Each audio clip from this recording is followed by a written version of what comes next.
Apakah organisasi ini dikhusus untuk menyambut alien? Dia mengklaim dirinya atas pemilik tunggal matahari. Hello, hello, can you hear me as I scream your name? Hai sobat, kita berjumpa lagi, dan untuk kalian yang baru pertama kali menyaksikan channel ini, bergabung dalam channel ini, saya ucapkan banyak terima kasih juga karena sudah mau berkenan menyaksikan video ini. Jika kalian belum subscribe channel ini, nggak apa-apa kok. Kalian sudah menonton video ini aja, itu membuat aku sudah sangat senang. Apalagi kalau kalian mau repot-repot untuk mensupport channel ini dengan cara mensubscribe-nya, aku ucapkan banyak-banyak terima kasih. Oh ya, jika video ini bermanfaat buat kalian, kalian bisa share ke teman-teman kalian supaya teman-teman yang lainnya itu bisa mengetahui informasi-informasi yang ada di dalam video ini. Nah, guys, bagaimana sih tanggapan kalian kalau beberapa tata surya itu dimiliki oleh seorang pribadi atau milik individu? Seperti matahari, bulan, bahkan luar angkasa. Lah, kok bisa? Nah, sesuai dengan judul video ini, kita akan melihat siapakah pemilik dari beberapa tata surya tersebut. Pada tahun 1953, negara Chili, masih bagian dari benua Amerika, itu dihebohkan oleh sebuah informasi tentang seseorang yang mengaku menjadi pemilik sebuah bulan. Ya, bulan yang ada di langit itu, yang biasa kalian pandangi kalau kalian kangen seseorang atau... Nah, orang ini adalah seorang pengacara, pelukis, bahkan penyair yang cukup terkenal di negara tersebut. Dan semakin terkenal karena kontroversinya itu yang mengakui kepemilikannya atas bulan tersebut. Orang ini bernama Gennaro Gajardo Vera, yang merupakan anak ke-6 dari 10 bersaudara. Buset. Saya anak ke-9 dari 11 bersaudara. Buset, kalah kucing. Yang lahir di Traiguén, Provinsi Malleco, di negara Chili pada 18 November tahun 1919 dan wafat pada 3 Mei 1998. Dia merupakan putra dari Dr. Delfin Gajardo Merino dan Vera. Nah, diinformasikan kalau pada tahun 1951 itu, Om Gennaro ini pindah ke Talca untuk bekerja sebagai seorang pengacara. Dan setelah dia di Talca, dia mendirikan sebuah organisasi yang bernama Telescopic Interplanetary Society, atau dalam bahasa Spanyolnya itu Sociedad Telescopica Interplanetaria. Sudah benar nggak cara pengucapannya? Anjir. Dan katanya tujuannya dalam membuat komite atau organisasi ini adalah untuk menyambut para pengunjung ruang angkasa yang tiba pertama kali di bumi. Berarti, apakah organisasi ini dikhusus untuk menyambut alien? Mantap. Walaupun Om Gennaro ini sudah cukup terkenal dengan membuat 2 esai dan lumayan mapan lah ya, karena dia menjadi direktur utama dalam sebuah perusahaan majalah. Tapi tahukah kamu, apa yang membuat Om Gennaro ini untuk mengklaim bulan menjadi miliknya secara hukum? Dan ternyata itu karena dia terinspirasi dari bulan purnama saat dia merenung di luar. Awalnya itu, Om Gennaro ini ingin bergabung dalam sebuah komunitas yang bernama Klub Union Sosial. Namun, dia ditolak karena dia tidak memiliki properti atau aset sama sekali. Sedangkan jika masuk untuk menjadi anggota ke dalam organisasi tersebut atau komunitas tersebut, setidaknya harus memiliki satu aset atau properti, karena itu merupakan salah satu syarat untuk masuk ke dalam komunitas tersebut. Dan akhirnya mungkin pada saat ditolak tersebut, merenung di luar rumah, minum kopi sambil menatap langit, dia kemudian terinspirasi dari ketika melihat bulan purnama. Lalu pada tanggal 25 September tahun 1954, di hadapan Kaisar Jimenez Fuenzalida, yang merupakan salah satu notaris di daerah Talca, Om Gennaro ini mendaftarkan bulan menjadi properti atau menjadi hak kepemilikannya, dan itu terhitung sejak tahun 1857. Bayangkan, jadi Artinya dia menginginkan kepemilikan bulan itu di atas di atas akta notaris itu sejak tahun 1857. Karena katanya secara teknis hal itu bisa dilakukan di kantor notaris tersebut dan dia hanya membayar biayanya itu kurang lebih 42.000 peso. Lalu dengan cara itu kemudian Om Gennaro ini mendapatkan sertifikat bahwa bulan itu menjadi miliknya secara hukum. Dan secara otomatis karena dia sudah punya aset, dia sudah punya properti, dia kemudian diterima ke dalam komunitas yang tadi menolaknya. Dan uniknya ketika Neil Armstrong dan Buzz Aldrin saat menginjakkan kakinya di bulan pada tahun 1969, Om Gennaro ini marah dan menuduh Amerika Serikat melanggar perbatasan karena menginjakkan kaki di properti miliknya itu, yaitu di bulan, dan membawa perkara ini ke depan pengadilan namun tidak digubris sama sekali. Dan setelah Om Gennaro ini meninggal, cucu-cucunya itu pada tahun 2005 tetap masih mempertahankan bahwa bulan itu adalah milik mereka, milik kakek buyut mereka. Nah guys, selain Om Gennaro Gajardo Vera ini yang mengklaim bulan sebagai miliknya, ada beberapa orang juga yang ikut mengklaim bulan sebagai miliknya.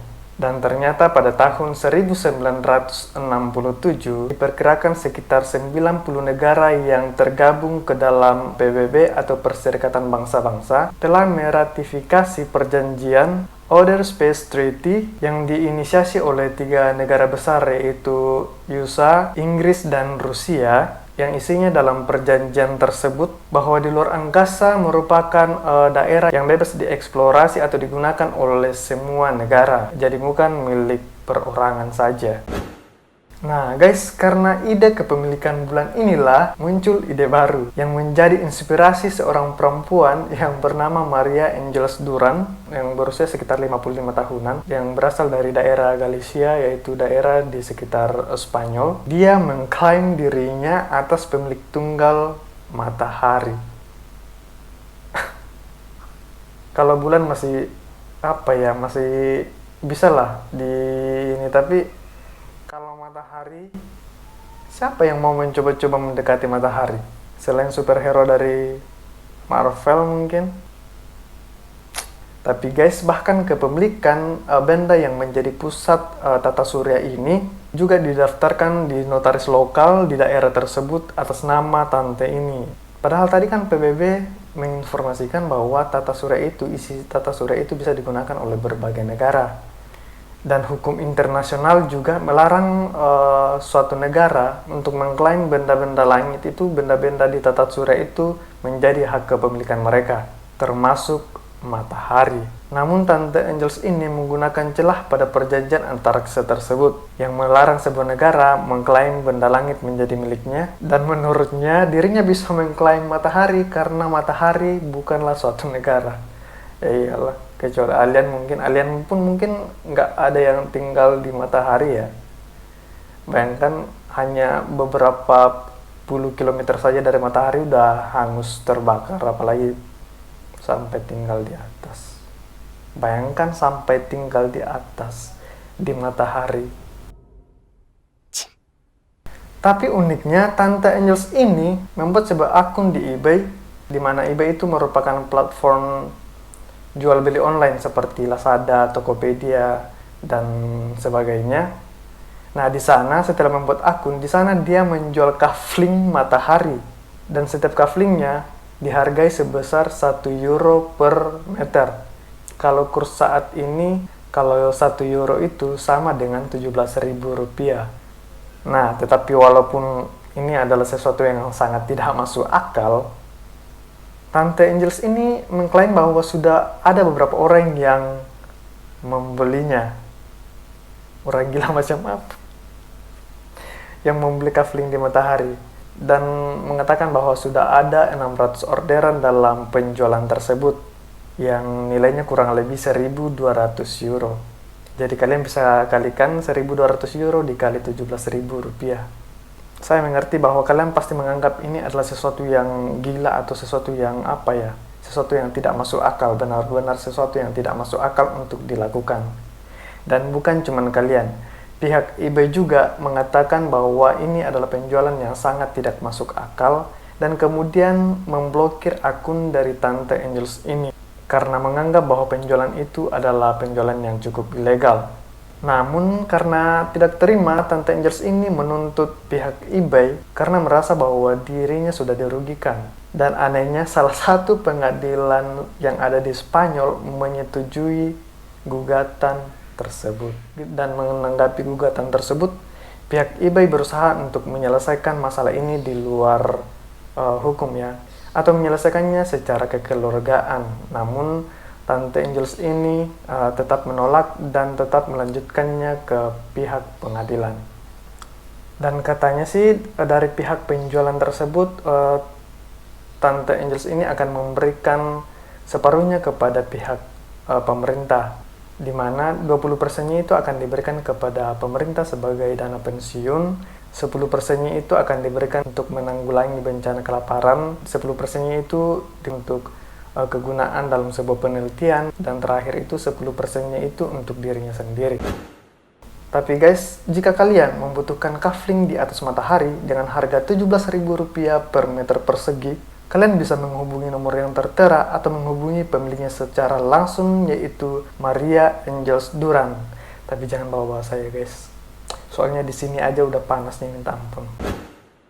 Nah sobat, selain bulan dan matahari, ada lagi nih yang mengklaim bukan planet lagi ya, tetapi mengklaim tata surya itu sebagai miliknya. Jadi Tante Duran tadi sama Om Gennaro itu belum ada apa-apanya ya dibanding orang ini. Nah, diinformasikan bahwa pada tahun 1936, tepatnya itu pada tanggal 15 Juni, seseorang bernama A. Dian Lindsay membuat klaim bahwa semua benda-benda yang ada di langit di atas itu, yang ada di tata surya itu adalah miliknya, dan mengirim surat kepada notaris Pittsburgh bersama dengan akta dan uang untuk pendirian propertinya tersebut, atau mungkin pendirian propertinya ini di bumi sebagai tempat marketingnya mungkin ya.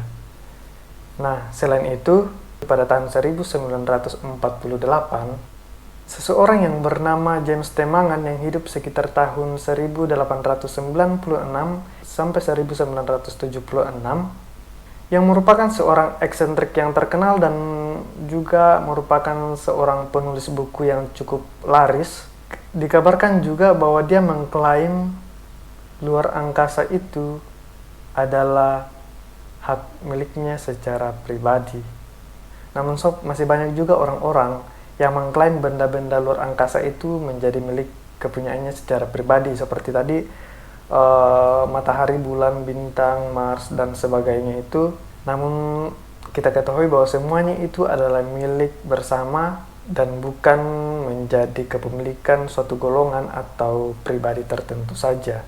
Tetapi bukan tidak mungkin ya, kedepannya itu mungkin ada sebuah golongan atau negara yang bisa menghadirkan kehidupan di planet-planet tersebut, kecuali matahari itu sangat mustahil ya. Ya bisa mengklaim bahwa mungkin itu adalah milik mereka, seperti di film-film fantasi Hollywood yang teman-teman sering lihat. Tetapi yang terpenting adalah jangan mengklaim milik tetangga kamu menjadi milik kamu ya, karena itu sangat-sangat berbahaya dan bisa menimbulkan perpecahan antara kamu, tetangga kamu, dan bahkan orang lain. Dan kita harus tetap bersyukur masih diberikan udara dari Sang Pencipta untuk bernapas lega. Oke guys, sampai di sini dulu video ini. Sekali lagi terima kasih karena kalian sudah menonton sampai habis. Jika video ini bermanfaat bagi kalian atau informasi dalam video ini bermanfaat bagi kalian, silahkan jika berkenan share ke teman-teman kalian agar mereka tahu apa yang kalian tahu saat ini. Sampai jumpa di video selanjutnya dan saya berharap kalian tetap sehat dan semangat.